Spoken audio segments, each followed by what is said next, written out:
Okay, we are going to get started. Thank you all so much for being here. My name is Caroline Allen, and I am honored to be the Vice President of the YAS Prize. This is, at this point, I think our fifth or sixth webinar where we really dive into some of our attributes. So we started with sustainable, then we did a webinar about transformational. 2 weeks ago, we highlighted outstanding, and we're going to wrap up this series today talking about permissionless. And this is one of our favorite principles. I mean, we could say they're all our favorite, but this one has a really special place in our heart because of its impact on students and schools. So I'm thrilled that you're all here today. Our webinar today is going to last until about 1:15 for those Eastern time for those who are here live with us, and for all of those who are joining and watching afterwards on our YouTube channel. Thanks for watching.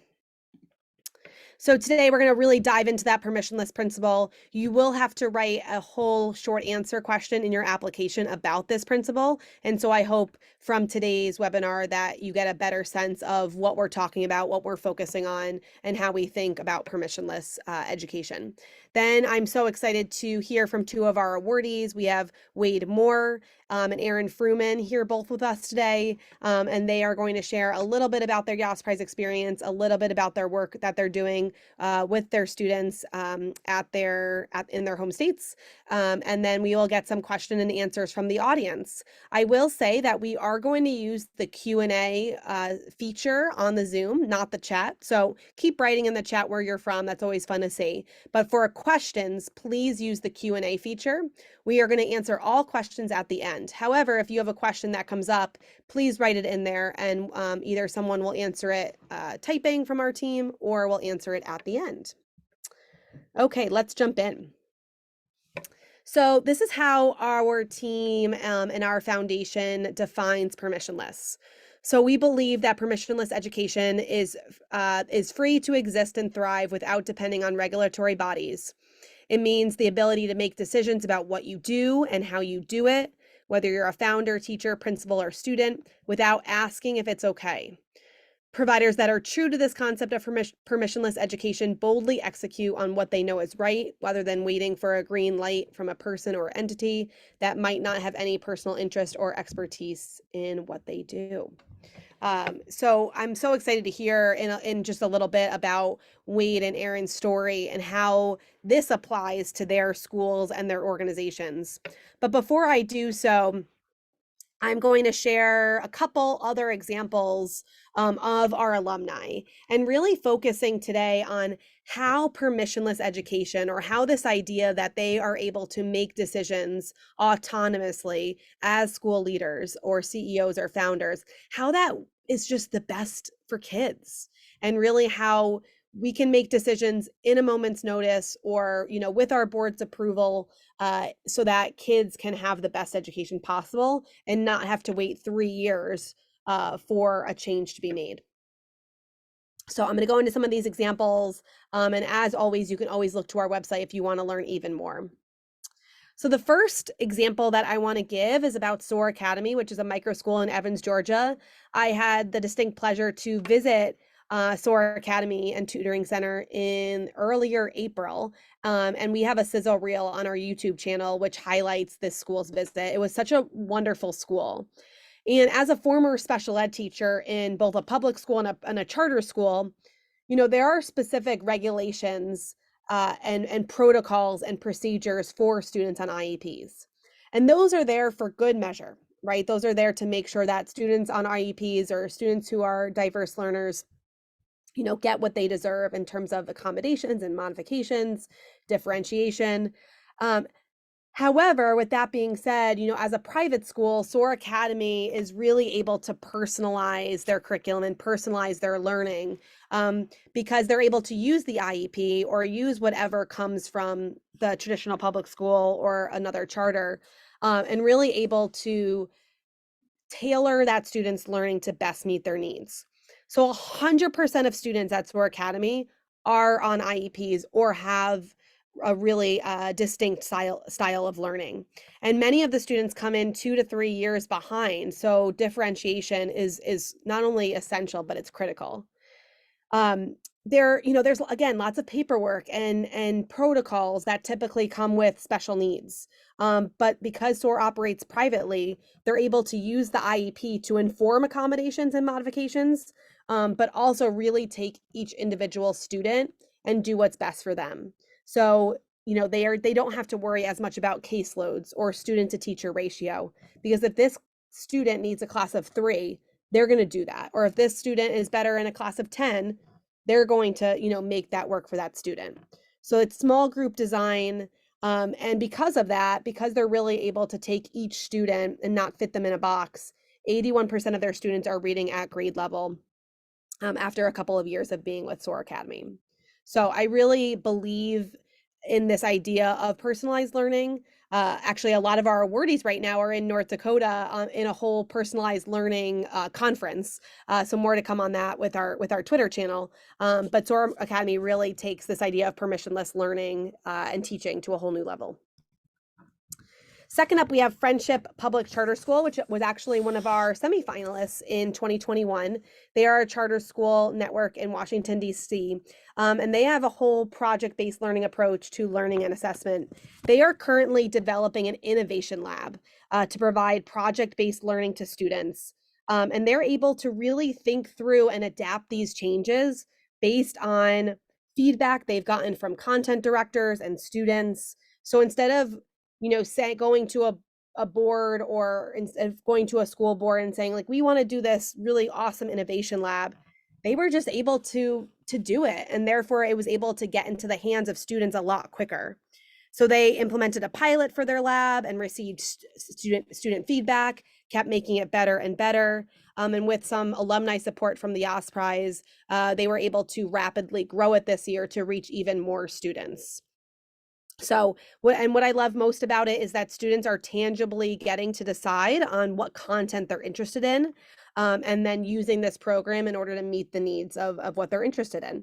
So it's also student driven, which increases buy-in, as we know. Chickasaw City Schools, we wanted to shout them out because they're a public school district, and we get so many questions,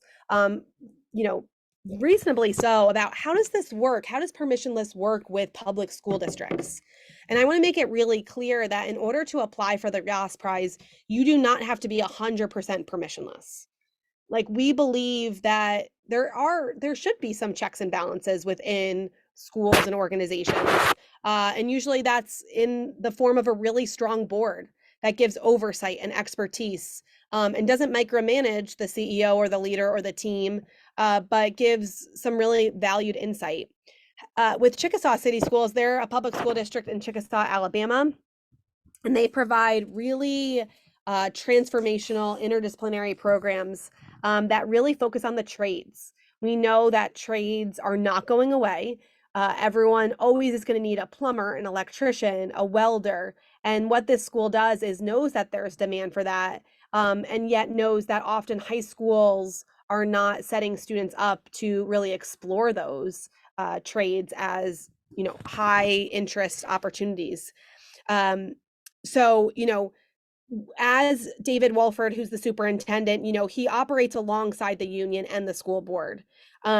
But students are taking courses that are relevant to the trades, whether it's refurbishing shipping containers to become solar powered computer labs, or using 3D printers to create prosthetic legs. He didn't need approval to buy these 3D printers because he knew this program was going to be so revolutionary. And with the 3D printers, they make the prosthetic legs, and then they go to high needs areas like Latin America to distribute those legs and body parts to people in need.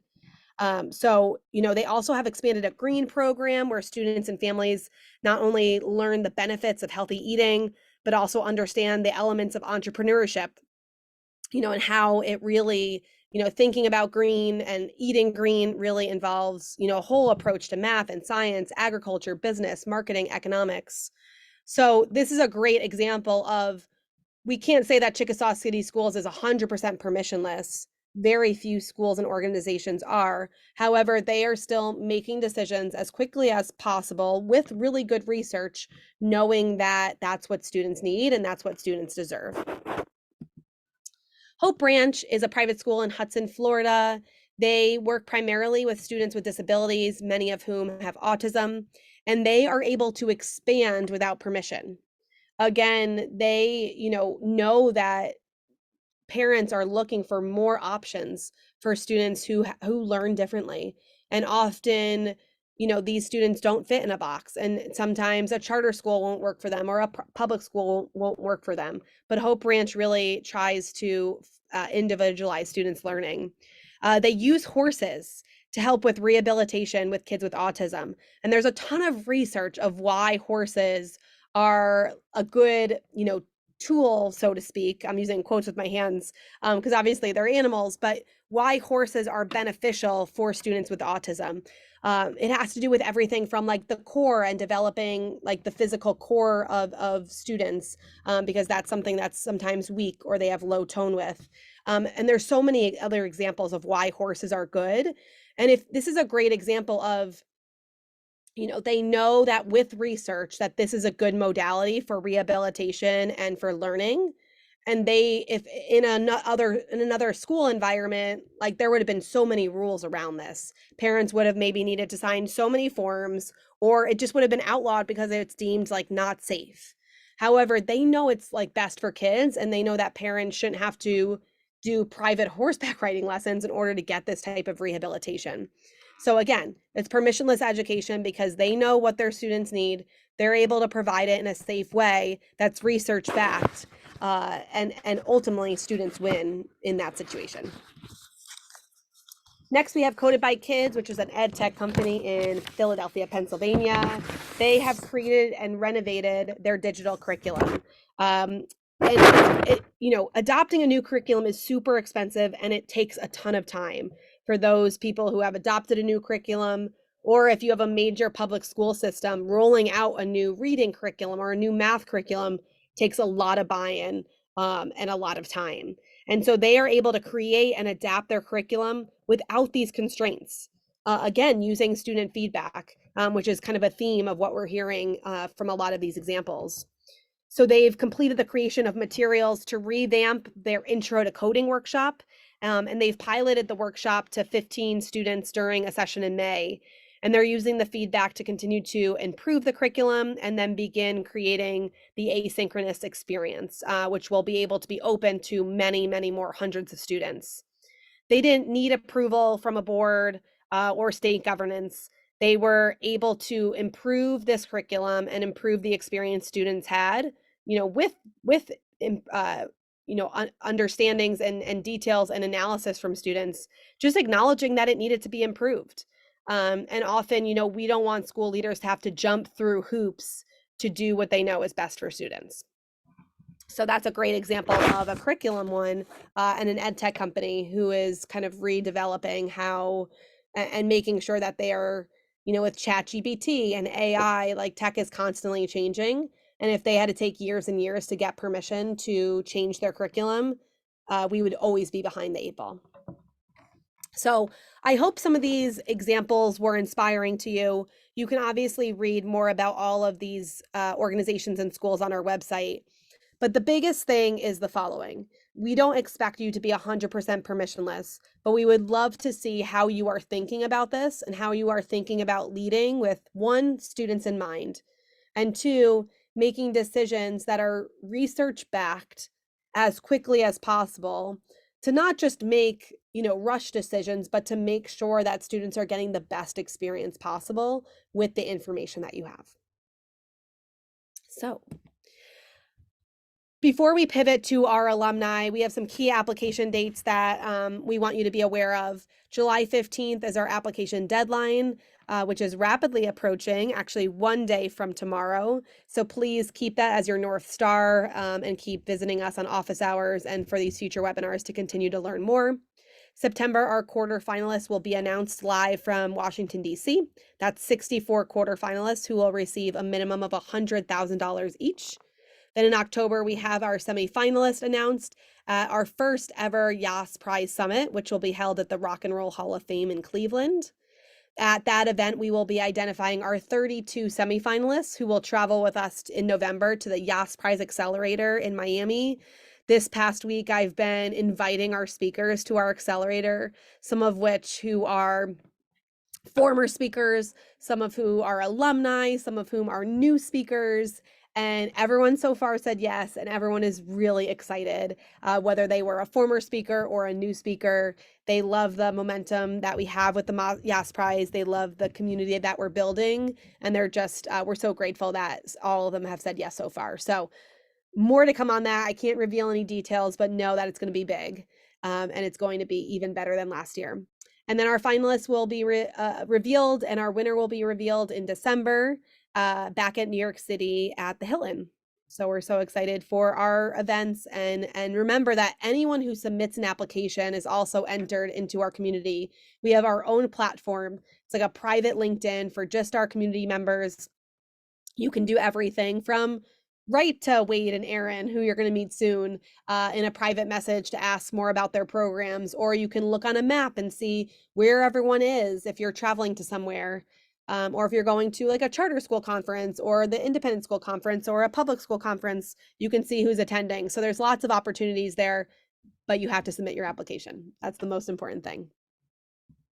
Okay, without further ado, I have Aaron Fruman here with Uncommon Construction. We had the distinct pleasure to visit Uncommon Construction and a job site that they were working on in, oh geez, it was like April or May. I forget. It all blends together, but it was such a powerful moment to really work alongside his students and his apprentices, and to see, you know, in a semester's time, really see this house come to life. And he just, before we started the webinar, told us that the house is about to go up for sale. So really excited to hear more about that. And we have Wade Moore here, who is the founder of Urban Preparatory Academy in Wichita, Kansas. So thrilled to have them both. Again, keep thinking about your questions that you may have. We are going to answer any and all questions in the Q&A portion. So as I share and ask questions of Aaron and Wade, please feel free to write in the Q&A if there's questions that come up. How are you both doing? Thanks so much for being here. Wonderful. Thank you for allowing us to be here. This is great. Aaron, let's start with you. Can you tell us who you are, where you live, where you're from, and a little bit about what you do? Yeah, totally. Thanks for all that information, for having me, for the opportunity to connect with everybody who's here. Super excited for everyone being at the start of this journey with the Yas Prize. It's really kind of paid into our organization in a lot of different ways, not just through the financial prize, but through the network and idea sharing and the way that it continues to give. So I lead Uncommon Construction. We're here in New Orleans. We host an apprenticeship program for high school students where young people from different schools around the city are paid and they get school credit for building a house together. And we sell that house and match their paychecks with a scholarship. So as Caroline mentioned, the house that our apprentices built over the last school year here in New Orleans is about to be listed for sale. And I saw Dave is here in the chat from one of our school partners in Minneapolis. And the tiny house that they've built in our first school year in Minneapolis will also go on sale next week. So just a special shout out for that as well. You know, through a certain lens, we're really just a residential general construction company. We're less like a school, so or something like that. So in thinking about permissionless, you know, we are not governed by the State Department of Education. We don't receive any public money, but we still are required to be compliant. And we're not just sort of rogue agents out here, but we've sort of found our way to integrate as a, you know, system adjacent provider that's integrated across a couple different intersections at the school system. So excited to share about that aspect of our model with all of you, and any, you know, questions or insights around the Yas Prize movement, the prize itself, and the community that surrounds it. So if anyone's looking for a house in New Orleans or Minneapolis, hit Aaron up. Yeah, I've got a realtor I can recommend, and we're happy to do a private showing if you happen to be in town. And I mean, blood, sweat, and tears are poured into these homes. It's not like any other ordinary home. So more to come from Aaron. But Wade, can you also introduce yourself? Tell us who you are, where you're from, and what you do at Urban Prep. Hello, everyone. Welcome. Glad that you all have decided to check this out and hopefully become a part of the Yas Prize family. The Yas Prize is life-changing, not for just myself, but for all of our students and families. And the relationships that we have built with some of the great organizations, great schools that are doing great things. And one of the things that I've learned since I've been here is that there's so many ways to educate a child. And we are one of those permissionless schools where we're not regulated by the state. We don't receive funding from anywhere. I do all of our fundraising from private donors and people that have a good heart to help children out. It's a tremendous experience in itself. Besides the prize money, it was the experience of meeting all the people, listening to all the stories, gleaning all the information that would help us become a better school. So we are a private permissionless school here in Wichita, Kansas. We're kindergarten through 8th grade, and we work with students that were on their way to special ed. A lot of children were diagnosed with learning disabilities on their way to special ed. Families contacted us and wanted an option for their children. Now, we don't have charter laws here in the state of Kansas, so we operate as a permissionless private school. Awesome. Aaron, one of the questions that we get often is around kind of these supplemental education programs. They're like, we look on your website, there are so many schools like Wade's amazing school in Kansas. I'm not a school. We do like mentoring, or we do wraparound services, right? And we chose you at Uncommon Construction to be one of our finalists because you're doing supplemental education really, really well. And you're providing something that the public schools or the charter schools or wherever your students are coming from are not providing, but that completely changes their life. So I'd love for you to kind of share a little bit about that and weave in an example of how you're permissionless, like maybe from this past week. Like, what is a decision that you've made that you didn't need approval for and that you just went with it because it was good for kids? Yeah, totally. So thanks for that praise. I really appreciate that. And like, it's worth sharing too, right? Like when we applied for the Yas Prize and we were sort of in the position that many of you were in, sort of doing your prospect research about different grant opportunities and recognitions and so on, we were like, well, this is kind of a Hail Mary. It seems like they really like school models and they're trying to sort of change that system from within. Let's like throw it out there and see what happens. And we just sort of kept advancing from one phase to another. And the more that we got acquainted, the more we found our foothold within this movement. And so, I just definitely want to encourage folks who might be in that same kind of mindset around like, the idea that education has to happen in a school building or has to happen in the traditional framework of a formally recognized school. That's one of the narratives that I think this movement's trying to change. Let's see, an example of something that's permissionless from the last week. Okay, we have summer school at Uncommon. And we enroll high school students. So when we think about our role in the school system, we're filling a need that schools are no longer positioned to do. The closest comparable, right, is like there used to be shop class, now there's not. We're sort of like shop class on steroids, where you're like out in the world, actively building, you're earning money, you're getting connections, professional social capital, social emotional support, like all kinds of other stuff like that. And we were just like, this is like actually a pretty central decision that we made really sort of like in the last couple of weeks around what does our summer semester look like? What activities are we going to have our young people do? Where are we in the process?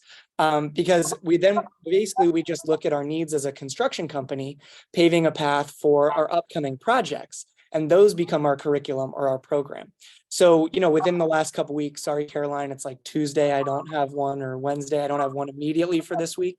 Okay. But over the last couple of weeks, we like really just nailed down, okay, this is the curriculum progression for our upcoming summer semester.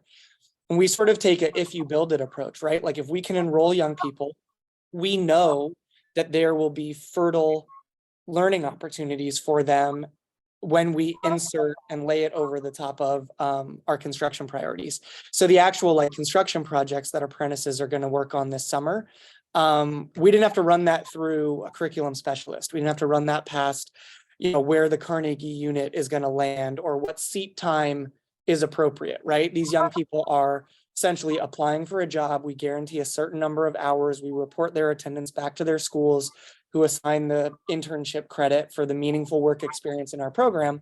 But we have a lot of autonomy in deciding like the substantive stuff of what they're going to do. And I think our young people respond really well to that because they can see the real world application for it, that it's actually based on a need. And their role as an employee feels a lot more real and tangible as opposed to like workbooks or worksheets or a field trip or something like that, right? Like it's a little closer to what's coming next. And so being able to operate with that level of independence as an organization has been really powerful in our ability to be responsive to the needs of the young people that we serve, as well as what our role actually is as a supplemental education provider in our community.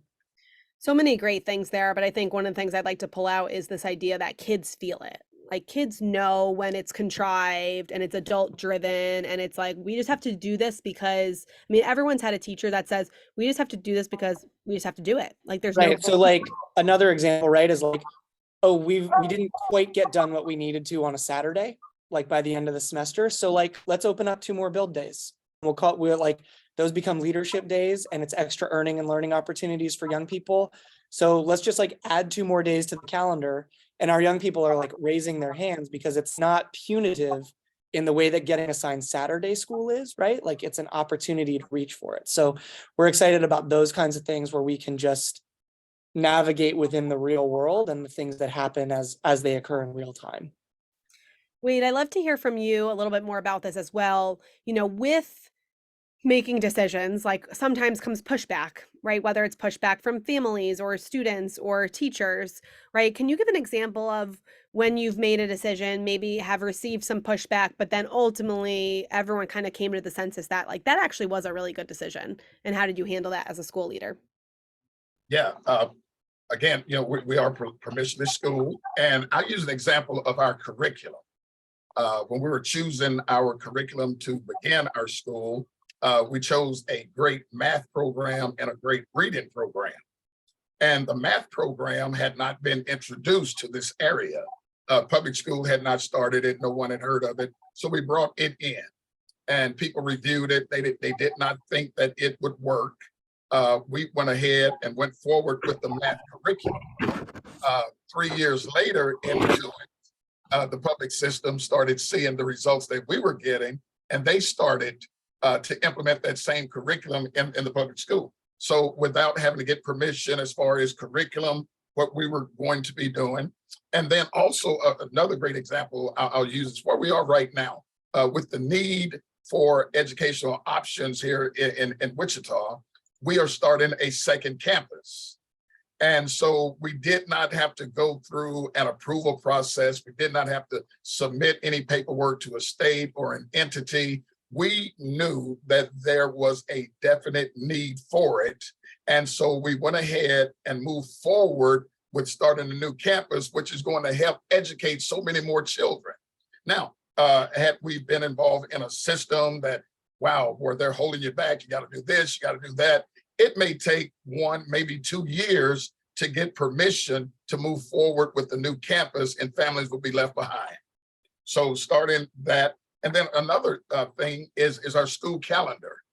We try to keep as close as possible with the local school district, because in our school, we have families who have students that are still in the public school system, and they may have a child in ours. And so we try to follow that calendar. And so looking at the calendar for next year, and we're going over it with our staff and everything. Well, their Thanksgiving break is during this time. What do we do? Okay, well, that won't work for us. So we make the immediate decision that this will be our time frame for Thanksgiving. So it gives us an opportunity to really make decisions on the spot, what's best for the school, what's best for the families, and what's best for our teachers and staff. And the timing in the calendar is such a good example because every kid needs like a different number of hours like learning, right? Like some kids are better asynchronous. Some kids like need to be in front of a teacher and like working alongside a team. Some kids probably could really benefit from a 6-day Yeah. like schedule, versus some probably could more do like 4 days, right? Like everyone needs something different. Aaron, your example with, let's add these 2 extra days, and they're all so excited for that. Those are just like some great examples, or extending the school day, or doing Saturday options, knowing that Saturday is the best day to get all of the kids and make that an even playing field. I So there's think one of the things that's like so cool about this idea of permissionless is it's not just like rewarding us for being rebellious, right? It's a version of trust-based philanthropy to identify and find people who are closest to the problems and trust them to be the ones to solve it, right? And so I think that's like really actually important. Like when I first heard and was thinking about this idea of permissionless, I was like, we're rebelling against this and we're doing that. And here's how we're not this thing or that thing or the status quo. And like, yeah, like those things are true. But the spirit of what I think that is trying to find the folks who are closest to the issue and empowering them with lower barriers to the resources to affect change in the way that they understand it needs to happen. Yeah. Another example is our school board, our local board, that's Urban Prep. And they understood the vision of Urban Prep, and they're great supporters with us. But for the past year, they were suggesting that we go in a different direction, and it was not working. And so after the Yas Prize and seeing everything, they came to me a few weeks ago and they said, we really have to apologize to you that we were wanting it to go in another direction when we were taking away the freedom and the autonomy that you have to really do what you need to do to educate children and to grow the school. And so it was great for our Urban Prep school board to see that, and to see how if they will allow us to function permissionless, then we can continue to grow and help families. That's such a great point. And, sometimes in that these two organizations, with Aaron's at Uncommon Construction and Wade at Urban Prep, because they are more permissionless, unfortunately, the way our states are set up, that means that they have to rely on more philanthropy, or like they have to fundraise, right? Like then the sustainability piece is harder because they don't receive public dollars. But in not receiving public dollars, they have that more flexibility and freedom. Obviously, we hope to get to a place in our society where we can marry those two, but we're just not there yet. Aaron and Wade, before I go to open up to any questions from the audience, do you have any other thoughts on permissionless, or any advice that you have for the people here watching today? Wade, I'll start with you. One of the things that I would tell everybody is permissionless. Again, like Aaron said, we're not just these rebels out here doing things, but we do have a lot of accountability. And I would tell you, be brave, to be bold, and what's best for your school, your organization, more than anybody else. And don't be afraid of any backlash that may come. In your heart, you know what you need to do. And so to be able to have the permission to do it is incredible. Aaron. Yeah, I love that. Good old fashioned Wade Moore inspiration. That's great. I think Caroline touched on the money side of it, which I think is important to click on. Like, I didn't start Uncommon Construction with a Rolodex full of, program officers at foundations. And someone asked me, like, how do you get money when you need it? And I said, I earn it. So that's how we have our earned revenue model at Uncommon Construction, right? And so that earned revenue model also makes us less beholden to philanthropic interests as well, right? And so that's sort of like embedded in who we are and our priorities and our values as an organization. So I think in terms of like any advice or recommendations that I would have, in terms of like how to approach your application or connecting with the Yas Prize of the movement, is like bring your fullest version of yourself and the organization that you represent, with as much authenticity as you can. And that will, you don't want to be here being anything other than yourself, or representing anything other than what you do. And those two things are pretty powerful and important. And the Yas Prize is here to like lift that up, right? And so definitely just like want to encourage that. I think like shed some of that, oh, this is a big financial award prize, I need my application to read like an academic journal, right? Like just say what it is you do, put it out there, talk about it as though you're having a conversation, but just in writing in your application, and bring your full self to these sessions as well, because it really is intended, as we've found, there are a lot of different types of leaders and organizations who are resonating within this movement and sort of being pulled out to put like rocket fuel in the engine. So to the degree that I'd offer any advice around how to approach this opportunity, I would say that. Wonderful. We're going to get to some questions. I'm going to answer some, and then I'm going to ping it to Wade and Aaron to answer some. So please, please, please, we have 3 questions in the Q&A, but we have time the next 6 minutes to answer some more. So Howard asked, how do you distinguish between bad regulatory bodies versus good ones, such as like associations or authorizers? So I don't know if we would necessarily like internally as a foundation use like bad versus good. Obviously, we want authorizers, and Wade brought up accountability. Like we know that schools should have accountability and measures of assessment and to see how their students are progressing toward success. And obviously everything should be research backed, right? Like there should be nothing people are doing that's not, you know, that's not inherently grounded in like what is best for kids.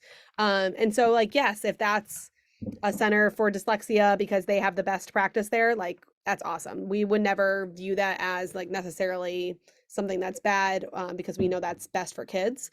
I think in your permissionless short answer, the more specific you can be. Aaron and Wade in this short time gave us a couple of examples of decisions that they've made recently in the past year that have benefited from working permissionlessly.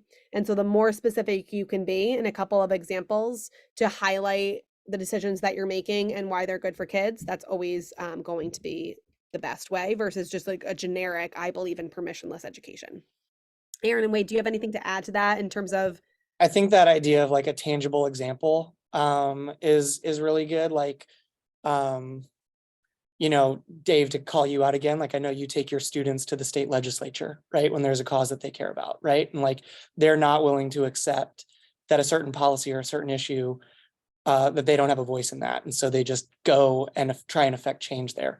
An example at Uncommon is, you know, during the lockdown in the pandemic, obviously we shut down along with the rest of our country. But once we realized and internalized and saw best practices around construction workers being deemed essential, we were able to follow those best practices for safety and social distancing and working outside.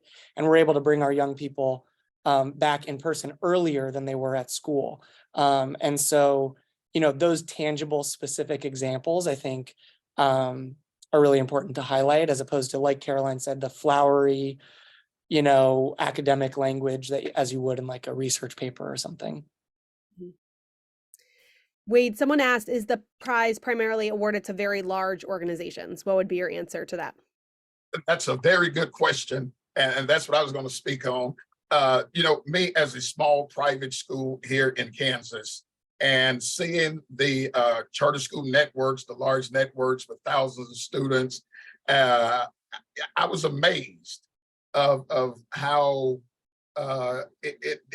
the Yas Prize doesn't just look at these big organizations, but if you are a small organization, small school that's doing this innovative work, and you tell your story, they do not discriminate against a big organization or small.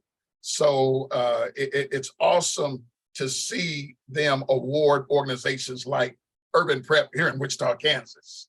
And the excitement that struck me in New York was, wow, all these great organizations, and they recognize the work that we are doing. And I was overly excited to hear our name called there. So I would encourage you, if you're a small school, micro school, just getting started, or if you are a large charter school network to really submit your application and to get it in. Tell your story, because you are doing a great work. You're changing lives. And as Steve Forbes said, is that we are in the work of building civilizations. And so you're doing a great work. So I encourage everyone to apply. I would say like being smaller is almost a competitive advantage here, right? Like they're intentionally casting a pretty wide net, right? Through 64 quarterfinalists, 32 semifinalists, and the finalists and the winner. And so it's designed to sort of suss out some of those often overlooked, but really doing innovative and cool things, and really like help push them forward in ways that the system may not be set up to do, right? We're in a system that favors, longstanding institutions with access and resources. It's sort of designed to be in competition with that, right? And so definitely don't, small is only as small as you think of it. And so it's I would say think of that as an asset, in sort of this David and Goliath education reform conversation. Totally spot on. I feel like, Marin, as long as you are currently working with students and not like in planning phase, like some schools haven't opened yet. If you're currently working with students, you are absolutely eligible.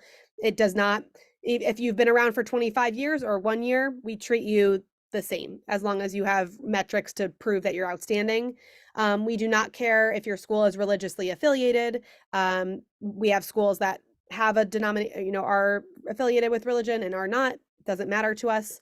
And if you're a small micro school that started with 2 and is growing to 25, like again, we had those in our mix, please apply. The last question I'll answer is about the research-based. This is really thinking about what is your secret sauce? What is your bread and butter? So for Aaron, it's, the apprenticeship model and getting students into trades and into other areas that they might not have exposure to in the classroom. And there's research that improves so many outcomes for students, whether it's, earning a living wage, having access to understanding the home ownership process. Even taking that one step further, Caroline, sorry, is like, no, go for it. We don't do industry-based credentials. We threw out the textbook curriculum for construction. We think it's great. The industry does a good job of teaching it, but all the research says that imposing those at the high school level is premature and it doesn't change outcomes for kids. What employers care most about are soft skills. So we found a third-party research-based toolkit framework that we utilize and incorporate and embed within our curriculum. So when I was talking about overlaying our program over whatever construction project, it's infusing it with that higher ability framework that's from third-party research-backed tools, right? So knowing that it's not just, yes, we have some intuition and we're proximate to the problem, but also that we're seeking expertise externally to incorporate in our model. Perfect. No, I'm glad you jumped in there. Obviously, you know it best. And I feel like it's this idea that, permissionless to us is making decisions that are right for kids using the tools that we have in our society. So whether it's a research-backed third party, right, or an authorizer, like let's use those tools and do what's right for kids. Aaron and Wade, thank you so much for taking the time on a busy Wednesday afternoon to be with us. I so appreciate it. It's always great to see our Yas Prize family in action. And so I appreciate your inspiration, your words of wisdom. For those who are still with us, we so appreciate you taking the time. We have another webinar coming up in 2 weeks, and that is all about the crunch. We're like going to be soon, a few weeks out from our deadline. And so that webinar is on the 26th of June, yasprize.org/June 26 to RSVP. And we have office hours every Friday from 12 to 12:30 Eastern time on yasprize.org/office hours. So you can hop on, we'll see your faces, we can answer any more questions, and we're excited to see you there. Aaron and Wade, thank you so much again. Thank you to everyone who joined, and we will see you all soon. Can't wait for you to submit your applications. Thank you all.